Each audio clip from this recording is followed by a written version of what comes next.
The subject for this video was suggested by my patron Evan, who wanted to hear all about German vehicle registration plates, which I promise you is a surprisingly interesting topic. For example, did you know that the first vehicle registration plates in Germany were issued in 1870 for bicycles to deal with the problem of hit and run?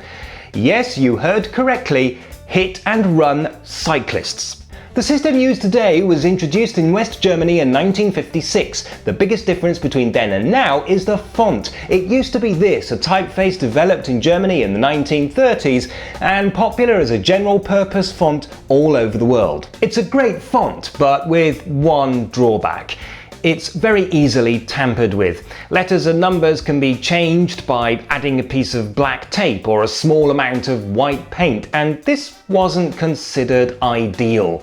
So in 1995 it was replaced with a new font. This font is designed so that if you try to tamper with it, the resulting letters just don't look right. Also, the letters can be read by optical character recognition systems, which means that in future it may be possible to automatically track cars wherever they go. Now, there's a scary thought. Most numbers follow the same format. The first group of letters represents the registering authority, usually the city or district. This can be 1, 2 or 3 letters long. The big cities generally have single letter abbreviations except for the Hanseatic cities of Bremen and Hamburg, which have an extra H, as do a few other Hanseatic cities. The same abbreviations, incidentally, are sometimes used in other contexts as well, for example, road signs. That saves space, but it doesn't make reading signs very easy. Then comes the seal of the registering authority, without which the plate cannot be used. It's stuck to the plate in such a way that it is impossible to get it off in one go, so you can't illegally use it on a fake plate. When you deregister the car, you're allowed to keep the plate, but they scratch the seal off. The rear plate also has a seal indicating that the car has passed its technical inspection.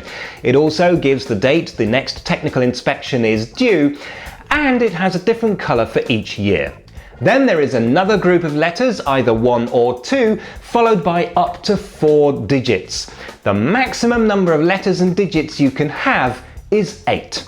Germany doesn't have personalised numbers, but you can choose any number you want as long as it conforms to the rules, isn't already taken, and doesn't spell out anything Nazi related. And before anybody says, but HH means Heil Hitler, yeah, that's not an official abbreviation. I mean, seriously, you can't ban them all. If your car is at least 30 years old and conforms to certain specifications, then it can have an H added to the plate. An electric car has an E. These letters don't form part of the official registration number, but they are printed on some documents in case you go abroad and the police stop you. A green plate, like this one, means that the vehicle is exempt from vehicle tax. Red plates are for temporary use. If it has a number beginning 05 or 06, then it's being driven by a manufacturer or a dealership or an inspection authority or a garage. If it has a number beginning 07, then it's a classic car and it's probably taking part in a rally. This is another type of temporary plate issued to private persons for up to 5 days. The numbers in the yellow portion indicate the expiry date. A plate like this is issued to vehicles that are being exported. It shows the date that the insurance on it expires, by which time it must have left Germany. Oh, and if you have a convertible that you can only use in the summer and you don't want to have to pay tax for the months that you have to keep it in the garage, Germany has you covered with this plate showing the months that your car is allowed to be on the road. Finally, there are all kinds of special plates for all sorts of vehicles. In case you ever needed to know, the registration number of the Chancellor's official car is 02. Thanks for watching. If you'd like to send me a postcard, here's the address. And don't forget to visit my website and follow me on Twitter and Facebook. Also, if you'd like access to special bonus content and help with the costs of running this channel, please consider making a small monthly donation on Patreon.